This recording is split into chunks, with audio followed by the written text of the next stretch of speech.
Bismillahirrahmanirrahim. Assalamualaikum warahmatullahi wabarakatuh. Perkenalkan, nama saya Muhammad Faisal Bakri dari kelompok 5 akan menjelaskan materi tentang suhu pada kesempatan kali ini. Baik, langsung saja check it out. Suhu, apa itu suhu? Suhu adalah besaran yang menyatakan derajat panas dan dingin dari suatu benda, dan suhu dapat diukur menggunakan alat. Nah, alat itu disebut termometer. Dengan menggunakan termometer, kita dapat mengetahui suhu suatu benda dengan membaca skalanya. Nah, skala tersebutlah yang menunjukkan tingkat panas atau dingin dari suatu benda yang kita ukur tadi. Nah, selanjutnya jenis-jenis skala temperatur. Ada berapa jenis sih dari skala-skala itu? Mari kita lihat. Pertama ada Kelvin, Celsius, Reaumur, dan Fahrenheit ya, masing-masing ditemukan oleh para ilmuwan ya. Kelvin itu ditemukan oleh fisikawan ya yang bernama First Baron Kelvin pada akhir abad 18. Kemudian Celsius ditemukan oleh ahli astronomi yaitu Andreas Celsius pada abad 17. Selanjutnya Reaumur yang ditemukan oleh ilmuwan Perancis yang bernama René Antoine F.D. Reaumur. Nah, dia menemukan skala Reaumur itu pada abad ke-17. Nah, yang terakhir itu adalah Fahrenheit yang ditemukan oleh ilmuwan Jerman yang bernama Gabriel Fahrenheit. Jadi skala temperatur ini namanya itu diambil dari nama para penemunya ya. Nah, kemudian apa sih bedanya skala Kelvin, Celsius, Reaumur, dan Fahrenheit? Nah, kita bisa lihat ini ada dua gambar ya, gambar 1 dan gambar 2. Nah, perbedaannya itu kita bisa lihat dari titik beku air dan titik didih airnya. Kita bisa lihat ya, jika titik beku air itu di skala Celsius 0 derajat Celsius, di Fahrenheit 32 derajat Fahrenheit, di Kelvin 273 Kelvin, dan di Reaumur 0 derajat Reaumur. Nah, titik didihnya juga berbeda ya antara Celsius, Fahrenheit, Kelvin, dan Reaumur. Teman-teman bisa lihat sendiri ya, nilai-nilainya itu berbeda. Di gambar 2 juga bisa dilihat titik didih, titik bekunya, perbedaannya di setiap skala termometernya. Nah, ada juga selisihnya. Kalau di gambar 2 ini ada selisihnya. Di Celsius itu 100, Reaumur 80, Fahrenheit 180, Kelvin itu 100. Nah, kemudian ada perbandingannya 5, 4, 9, dan 5. Nah, dari perbandingan ini kita dapat menghitung, misalkan diketahui sebuah benda itu bersuhu misalkan 7 derajat Celsius. Nah, 7 derajat Celsius, kemudian kita ingin rubah ke Kelvin. Nah, berapa Kelvin kah 7 derajat Celsius itu? Nah, maka kita bisa menggunakan perbandingan ini untuk mengetahuinya dengan menggunakan rasio. Nah, maka muncullah cara hitung atau rumus seperti ini. Nah, tadi itu misalkan 7 Celsius ya, 7 Celsius. Nah, 7 Celsius ini kita ingin rubah ke Kelvin. Berapa Kelvin kah 7 Celsius itu?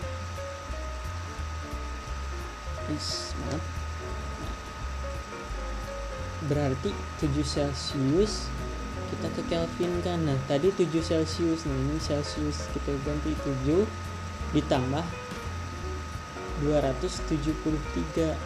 Maka 7 Celsius itu sama dengan 280 Kelvin.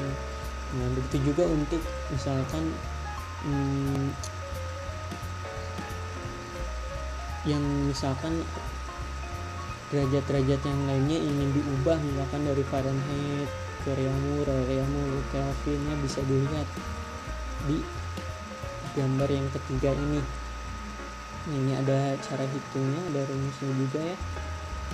Jadi teman-teman mudah tinggal masukkan ya, tinggal masukkan saja angka-angkanya. Nah, misalkan ada yang bertanya, misalkan ini 4/5 dari mana, 9/4 dari mana, 5/4 dari mana ya. Pecahan-pecahan ini ya, ini itu dari perbandingan tadi, kita menghitungnya dengan cara rasio tadi.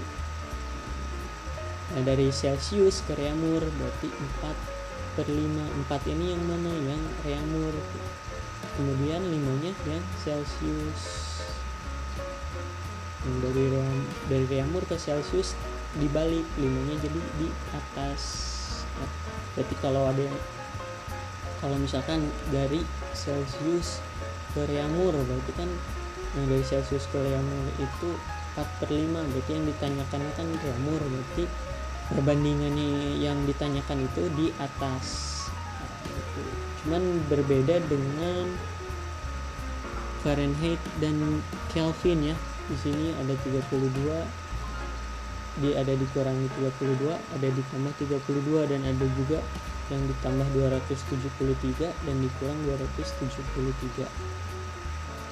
Nah, langsung saja kita praktek ya ke contoh atau contoh soal. Mari kita coba. Nah, di sini ada soal ya. Siska mengukur suhu air panas dan hasilnya adalah 135 derajat Celcius. Nah, berapakah suhu air panas tersebut dalam F atau Fahrenheit? Kita ingin tahu nih berapa derajat Fahrenheit air panas ini. Sedangkan yang diketahui itu air panas itu memiliki 135 derajat Celcius. Ketahui suhu air 135 derajat Celcius. Ditanya berapa suhunya dalam Fahrenheit. Jawab, maka 9/5 dari rumus yang tadi dikali 135 ditambah 32, maka hasilnya adalah 275.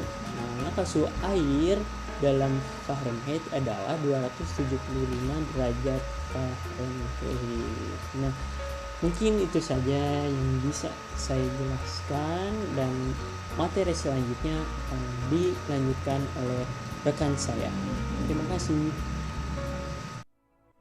Baik, sebelumnya saya di sini izin memperkenalkan diri. Saya Raden Siti Safira, NIM 11920500080. Di sini saya akan menjelaskan mengenai termometer yang dipelopori oleh Galileo Galilei pada tahun 1595. Selanjutnya, termometer menurut isinya dibagi menjadi 3. Yang pertama yaitu ada termometer cair, kemudian termometer padat, dan yang ketiga adalah termometer digital. Nah, semuanya ini termometer mempunyai keunggulan dan kelemahan masing-masing. Sedangkan berdasarkan penggunaannya, termometer bermacam-macam, sebagai misal termometer klinis, termometer lab, dan lain-lain. Adapun macam-macam termometer, yaitu ada 5 macam. Yang pertama, yaitu ada termometer laboratorium. Termometer ini menggunakan cairan raksa atau alkohol. Jika cairan bertambah panas, maka raksa atau alkohol akan memuai sehingga skalanya bertambah. Agar termometer sensitif terhadap suhu, maka ukuran pipa harus dibuat kecil atau pipa kapiler. Dan agar peka terhadap perubahan suhu, maka dinding termometer atau reservoir dibuat setipis mungkin dan bila memungkinkan dibuat dari bahan yang konduktor. Adapun ciri-ciri dari termometer ini yaitu digunakan untuk mengukur suhu dalam percobaan, penelitian, atau pengukuran ilmiah lainnya, dan menggunakan zat muai raksa. Selanjutnya yang kedua, yaitu termometer klinis. Termometer ini khusus digunakan untuk mendiagnosa penyakit dan biasanya diisi dengan raksa atau alkohol.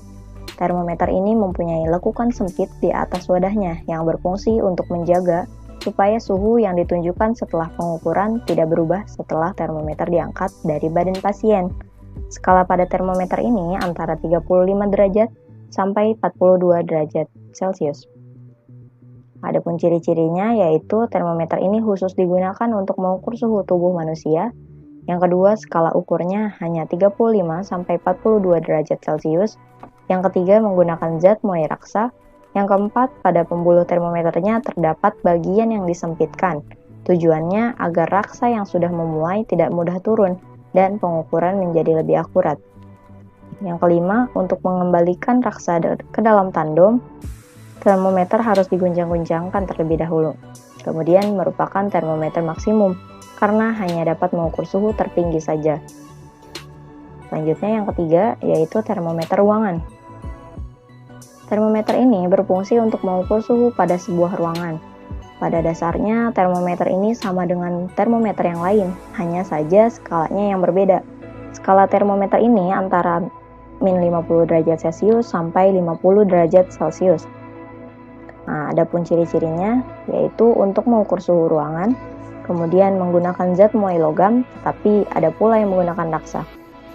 Yang ketiga yaitu ukuran tandon dibuat besar agar menjadi lebih peka terhadap perubahan suhu. Yang keempat dipasang menggantung di ruangan. Yang kelima merupakan jenis termometer maksimum.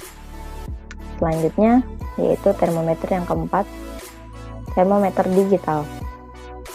Termometer ini karena perkembangan teknologi, maka diciptakanlah termometer digital yang prinsip kerjanya sama dengan termometer yang lainnya, yaitu pemuaian.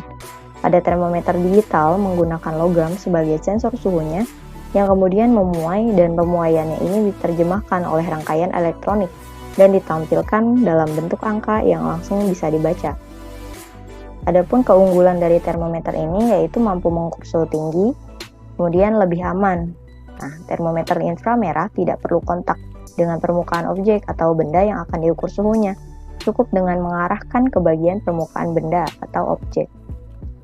Kemudian ada kekurangannya yaitu harga yang cukup mahal. Kedua, jenis transistor tersebut tidak bisa bekerja tanpa suplai arus listrik. Yang ketiga, lebih sulit diproduksi. Dan yang keempat, ukuran lebih besar. Selanjutnya yaitu yang kelima ada termokopel. Termokopel ini sebagai sensor pengukuran suhu. Perakitan jenis termokopel digunakan dengan display, perekam, dan adjuster listrik sepenuhnya. Hal ini dapat mengukur suhu cairan, uap, gas, dan permukaan padat dari 0 derajat Celcius sampai 1800 derajat Celcius secara langsung. Menurut peraturan nasional, kami telah diproduksi tembaga nikel tembaga, besi tembaga, jenis nikel, dan lain-lain. Termokopel sejak tahun 1987, pada dunia elektronika, termokopel merupakan sensor suhu yang banyak digunakan untuk mengubah perbedaan suhu dalam benda menjadi perubahan tegangan listrik, atau bisa disebut dengan voltase. Termokopel yang sederhana dapat dipasang dan memiliki jenis konektor standar yang sama, serta dapat mengukur temperatur dalam jangkauan suhu yang cukup besar dengan batas kesalahan pengukuran kurang dari 1 derajat Celcius.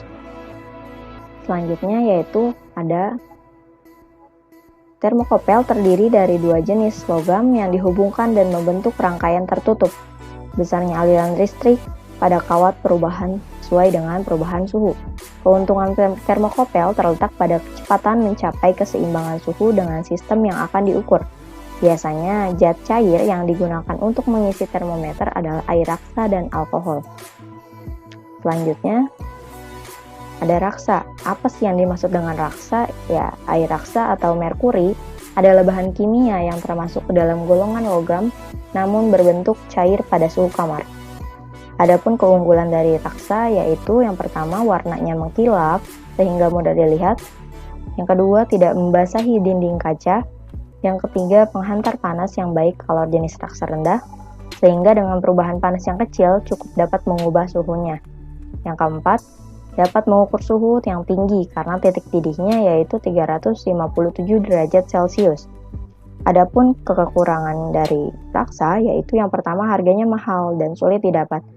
Kedua, beracun. Yang ketiga, tidak dapat mengukur suhu yang sangat rendah karena titik bekunya min 39 derajat Celcius. Yang keempat, pada suhu tinggi pemuaiannya tidak teratur. Selanjutnya yaitu ada alkohol. Alkohol biasa sebuah istilah yang umum untuk senyawa organik apapun yang mempunyai gugus hidroksil yang terikat pada atom karbon. Alkohol sendiri terikat pada atom hidrogen maupun karbon lainnya. Adapun keunggulan dari alkohol yaitu yang pertama, dapat mengukur suhu yang sangat rendah karena titik bakunya yaitu min 114 derajat Celcius.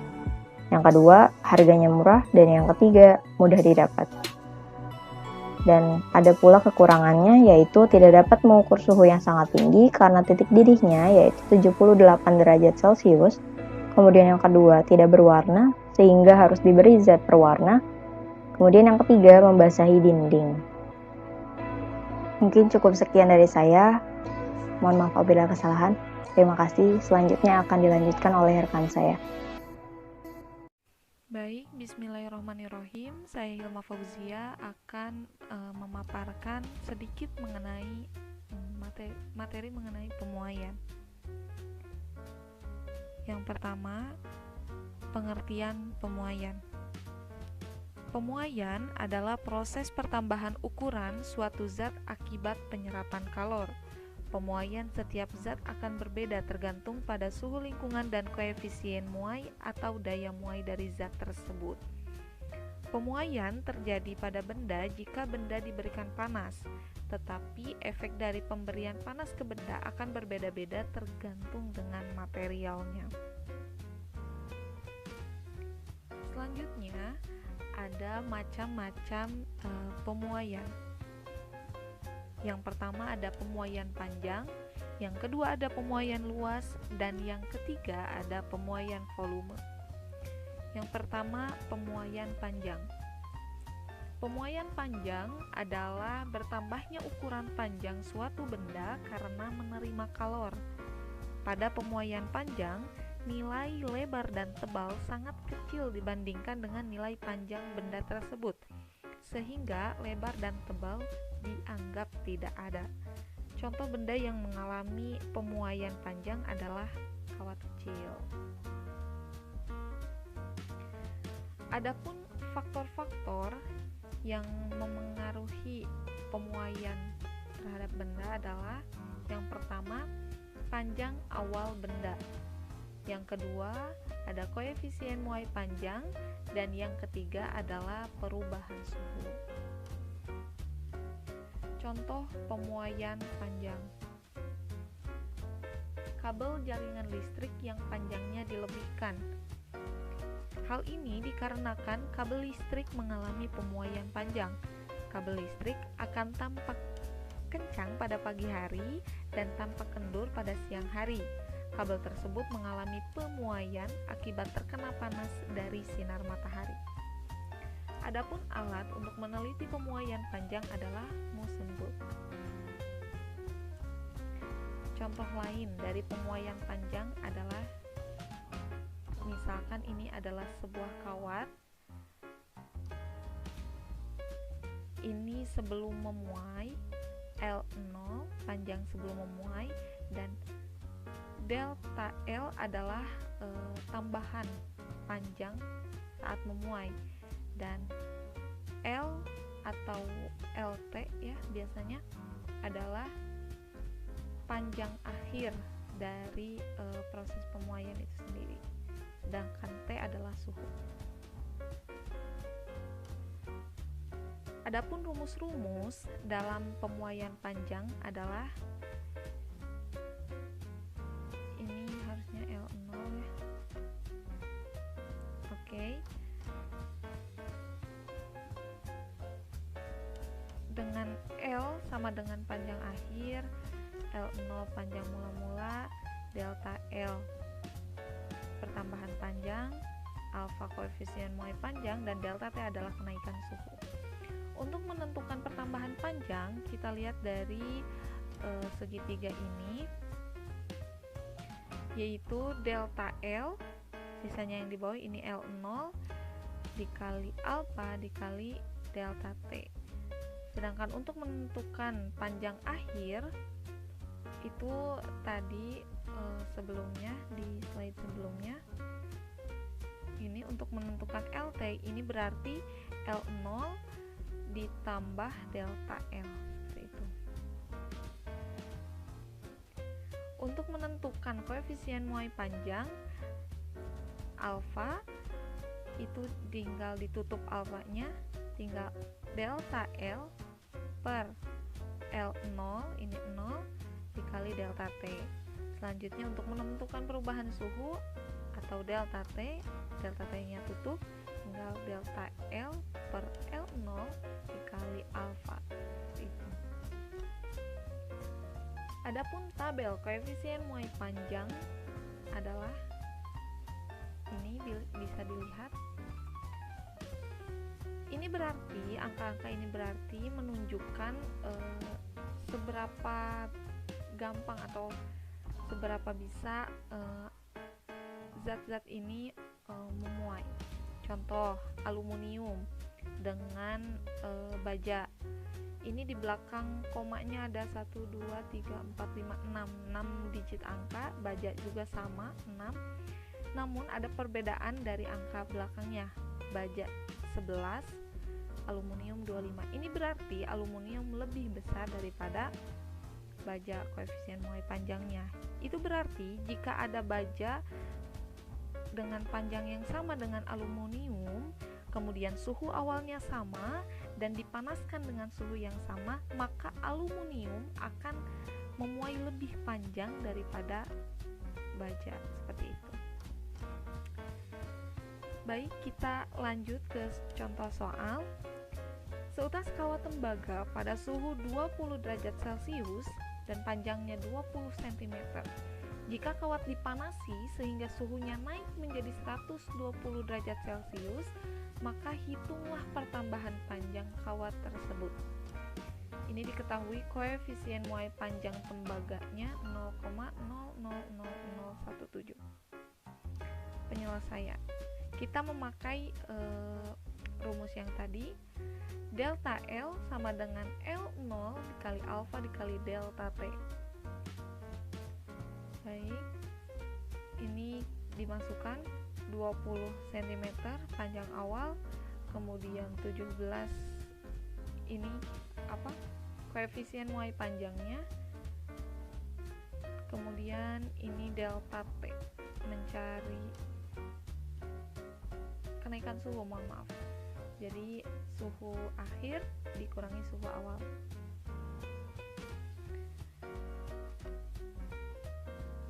Ini coret 2, kemudian dari sini 1, maka 2 kali 7 34 per 1000, dan hasilnya adalah 0,034 cm. Jadi pertambahan panjang dari kawat tersebut adalah 0,034 cm. Demikian penjelasan mengenai pemuaian. Selanjutnya akan disampaikan oleh rekan saya. Terima kasih, mohon maaf atas segala kekurangan. Bismillahirrahmanirrahim. Di sini saya ingin menjelaskan pemuaian luas. Pemuaian luas adalah pertambahan luas benda karena peningkatan suhu. Pemuaian luas terjadi pada benda yang panjang, lebar, sedangkan lebarnya sangat tipis bahkan tidak ada. Contohnya seperti benda yang mempunyai pemuaian luas adalah jendela kaca rumah. Pada suatu udara dingin, kaca menyusut karena koefisien muai kaca lebih besar daripada koefisien kayu. Jadi suhu meningkat, maka kaca akan memuai lebih besar daripada kayu kusen, sehingga kaca akan lebih terlihat terpasang dengan rapat pada kusen kayu tersebut. Seperti halnya pada suhu, karena sebenarnya pemuaian luas itu merupakan pemuaian panjang yang ditinjau dari 2 dimensi. Maka koefisien muai luas besarnya sama dengan 2 kali koefisien muai panjang. Adapun rumus pemuaian luas yaitu A sama dengan A0 plus A0 dikali alfa dikali delta T. Nah, adapun rumusnya adalah A0 dalam kurung 1 plus alfa dikali delta T. Nah, T keterangan rumus tersebut, A itu sebagai luas akhir benda, A0 sebagai luas mula-mula, alfa sebagai koefisien muai panjang, dan delta T sebagai perubah suhu. Kita masuk ke soal. Pada suhu 30 derajat Celcius, sebuah pelat besi luasnya 10 M pangkat 2. Apabila suhunya dinaikkan menjadi 90 derajat Celcius dan koefisiennya muai panjang besi sebesar 0,000012 derajat Celcius, maka tentukan luas pelat besi tersebut. Nah, di sini diketahui A0 itu adalah 10 M pangkat 2. T0 itu adalah 30 derajat Celcius dan T nya itu 90 derajat Celcius. Nah, delta T kurang T0 sama dengan 90 dikurang 30 sama dengan 60 derajat Celcius. Alfanya 0,000012 derajat Celcius. Nah, adapun dengan beta 2 alfa berarti 2 dikali 0,000012 derajat Celcius. 2 dikali 0,0012 derajat Celcius sama dengan 0,000024 Celcius. Yang ditanyakan apa? Ditanyakan adalah luas pelat besi atau ditanyakan adalah A. Nah, A tersebut A sama dengan A0 dalam kurung 1 ditambah beta dikali delta T. A0 ini berapa? 10. 1 plus 0,000024 kali 60. Nah, 10 1 plus 0,00144 menjadi 10,0144 M pangkat 2. Jadi luas pelat besi setelah dipanaskan adalah 10,0144 M pangkat 2. Itu adalah soal untuk pemuaian luas. Adapun pemuaian volume adalah pertambahan ukuran volume suatu benda karena menerima kalor. Nah, pemuaian volume terjadi benda yang mempunyai ukuran panjang, lebar, dan tebal. Contoh, benda yang mempunyai pemuaian volume adalah kubus, air, dan udara. Volume merupakan bentuk lain dari panjang dalam 3 dimensi. Karena itu, untuk menentukan koefisien muai volume sama dengan 3 kali koefisien muai panjang. Persamaan yang digunakan untuk menentukan pertambahan volume adalah volume akhir suatu benda adalah V sama dengan V0 dalam kurung 1 plus Y sama dikali delta T. Nah, keterangannya V itu sebagai volume akhir, V0 itu sebagai volume mula-mula, dan delta V pertambahan volume, Y koefisien muai volume, dan delta T menjadi kenaikan suhu. Untuk soal pemuaian volume, sebuah bejana memiliki volume 1 liter pada suhu 25 derajat Celcius. Jika koefisien muai panjang bejana 2 kali 10 pangkat min 5 derajat Celcius, maka tentukan volume bejana pada suhu 75 derajat Celcius. Nah, diketahui Y 3 alfa sama dengan 3 kali 2 dikali 10 pangkat min 5 derajat Celcius sama dengan 6 kali 10 pangkat 5 derajat Celcius. Delta T 75 derajat Celcius dikurang 25 derajat Celcius sama dengan 50 derajat Celcius. V0 nya tetap 1 liter.